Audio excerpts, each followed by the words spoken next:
Hello YouTube, Dave here again. Today we'll be taking a look at the Pathfinder 2nd Edition Divine Spell Cards. Previously I've looked at the Arcane Spell Cards, as well as the Focus Spells and the Primal Spells. I only have 2 decks left to do, and people may only be looking for the specific one that they're interested themselves in, so I thought rather than excluding a couple of these, I may as well do all 5 of them.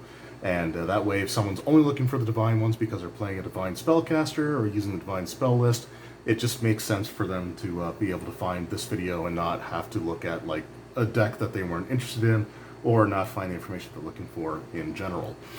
So this was put out by Paizo Publishing for the 2nd edition Pathfinder role-playing game. It doesn't state 2nd edition on the box, but this is definitely for Pathfinder 2e. On the box here we have the artwork for the iconic cleric character, which you see on several of the sides here. On the top it just gives you an example of what the card looks like. So we got the back of the card as well as the text that might appear on the card as well. And then we just have the little write-up that says, Divine Spell Cards. Call down the glory of the gods with Pathfinder spell cards. This must-have accessory for Divine Spellcasters contains more than 150 spell reference cards covering every Divine spell in the Pathfinder core rulebook and giving players immediate access to key game details at a glance. The retail price for this is $24.99 US. I live in Canada, so I ended up paying $34.99, and I picked this up at my local game store. Alright, so with the plastic off, we have the box exposed, and these spell cards from Paizo, they don't come in a thin cardstock box with a flap that you have to fold up. This actually comes in a box with a slide-off cover. So that's what you have there, and the box itself is made out of relatively thick cardboard. So this is sort of the same cardboard or cardstock that would be used for things like their box sets, like the beginner box or other things that they've put out in the past. So again, a very much more sturdy, much more durable sort of design, and something that I feel more comfortable taking with me when I would go, like, since I usually run my games in public places, at local game stores for example, I would feel more comfortable having a box like this in my backpack than one of the thinner ones, which I actually had one just completely come apart in the past. Inside, you see that there is some extra room here for the cards.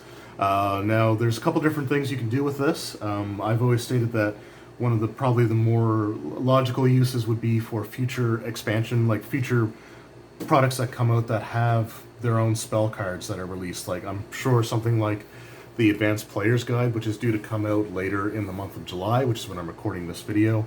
They might have spells, so they might get their own spell deck, or we might have one that's just a compilation of other ones, but you have extra room for them here, so it gives you a little spacer. I think I mentioned this in a previous video, or I hope I did, but it was pointed out in one of the comments from one of the other spell card videos that you could also sleeve these cards if you wanted to. Now, I like to sleeve cards that I shuffle, but I don't really do that with the spell cards, but it is an option. However, there are things to consider if you do actually want to sleeve these cards, and I'll get to that sort of in a moment. But first, let's just get the actual cards out here. And so with this deck, it gives you every spell from the core rulebook, so that is important to note. It doesn't include, by default, other products that have come out that might have spells in them, like the Lost Omens, Gods and Magic book. That would be probably a product that, again, would be done separately. But this is all of the core rulebook ones, so anything that gets you referencing those books less is always a blessing. And so here we have just some of the cards. We have our Open Gaming License card there. And just adjust the lighting a little bit to make that hopefully a little easier to read. Now, that's super small text, so you're probably not going to be able to read it here, but it does give you that. And then we also have the instruction card. So the instructions state this deck includes all spells from the core rulebook, which I just mentioned. For the Divine Spell list, the full text for each spell is provided whenever possible, though some longer or more complex spells may have been abbreviated and include the page reference to the full description on the core rulebook. So we'll see if any of the cards in this deck have that. To date, I haven't gone through all the arcane spells, but looking through all the focus spells and all the primal spells, none of them have done that. The full rules for casting spells can be found on page 302 of the core rulebook, so again, nice useful reference there. So let's take a look at one of the cards here itself. So this is sort of just one of the standard cards. This is what they will typically look like.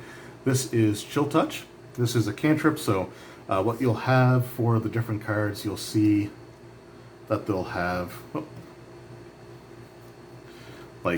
so this one says cantrip 1, or you'll have spell 1, or like spell 2. So it'll give you the spell's level on the card itself. And that's sort of what we have on the front of the card, so we get all of our spell text there. And then on the back, we just have, again, the artwork with the cleric. And I actually really like the lighter blue border with like the dark blue in the background and the black around. Actually, this is, of the cards that I've opened up so far, this is actually honestly my favorite looking card back. I don't know if I really mentioned it too much during the focus spell deck video, but I actually really like the border around the Divine one. So we'll just read over sort of how this card works, and then we'll get into sort of more along the lines of what the instruction card was sort of mentioning. So here we have the spell's name. Then we have the keywords that go with it. So this one's a cantrip, necromancy and negative energy. Traditions, arcane, divine, and occult. So this card will also appear in the arcane spell deck as well as the occult spell deck. So if cards appear on multiple lists, they are duplicated in each of those products, which again is great because you can focus on buying the one that you're using the most of, or that you're using for your character, and it's going to have everything that you need there. It gives you the casting time, so this one takes 2 actions, as you can tell by the 2 little symbols there. And the actions are somatic and verbal. The range is touch, so this is Chill Touch, and it actually does have a range of touch.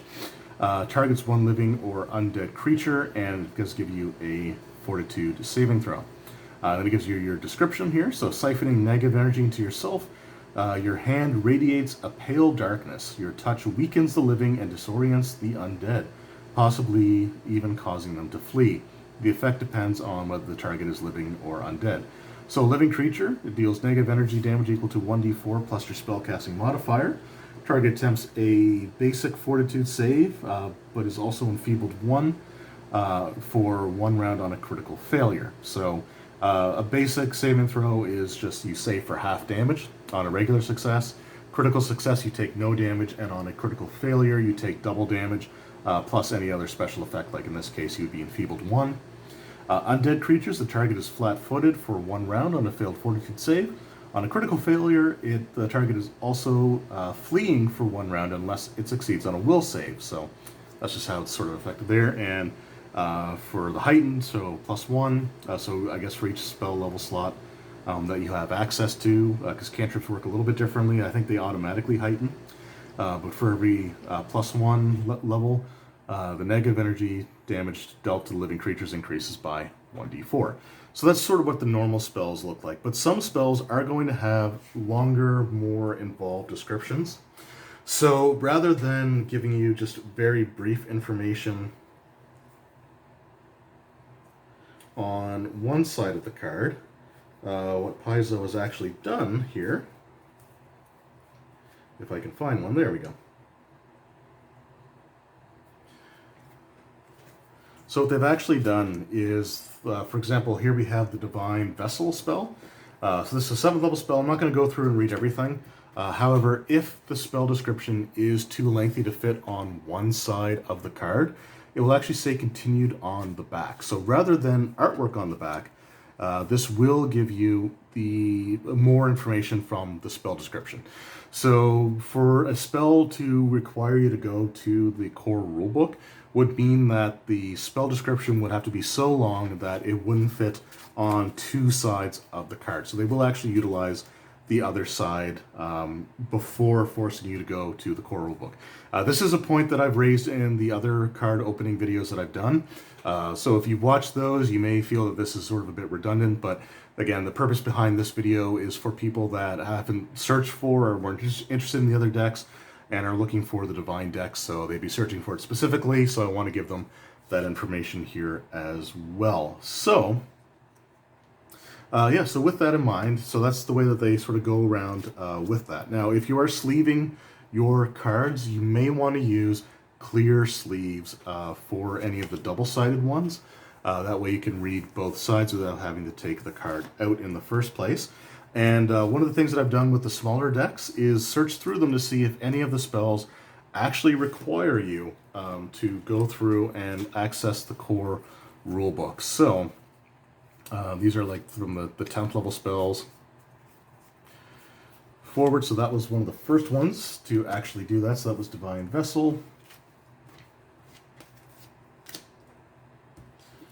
And then we have Divine Decree, but that one is wrapped up on both sides of the card there. So let me just see. Like I said, there's usually not a ton of these. That would be double-sided. So this one is Talking Corpse, and that is also fully contained on the two sides of the card. And the reason that I do this is because one of the things that you want from these spell cards is to eliminate the need for you to pick up and flip through and try to find what you're the information in the core rulebook. That's just one of those things. Here we have Spiritual Weapon, which takes up just a little bit on the other side. So that's something that can always bring the game sort of grinding to a halt, especially if you buy these cards expecting them to eliminate that, and then you look at the card and you see like, oh, it doesn't give me very much and I have to look at the book anyway. So I just like anything that will eliminate that or cut it down to the minimum possible is always going to be appreciated. And yeah, so this is another deck where literally every spell is printed in its entirety on the cards themselves. So you don't need, if you have this product, you will not need to go into the core rulebook for any of the spell descriptions that are in that book. They are all fully contained, fully printed. Nothing is abbreviated or removed from these cards. So none of them tell you to consult the core rulebook, which is, again, absolutely fantastic. So yeah, a really great product that Paizo puts out. And I've said it before, and I'll probably continue to say it.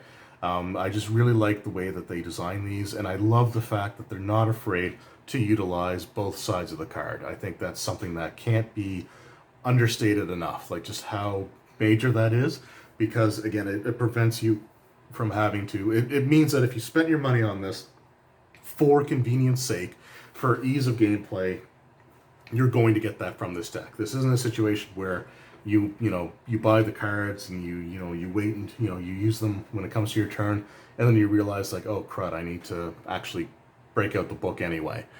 So if you're someone who plays at a local game store, and you don't necessarily want to take the core rulebook with you because you only would take it for stuff like spells, this will cut down on that. And I really applaud Paizo for that decision, because it just makes this so much more.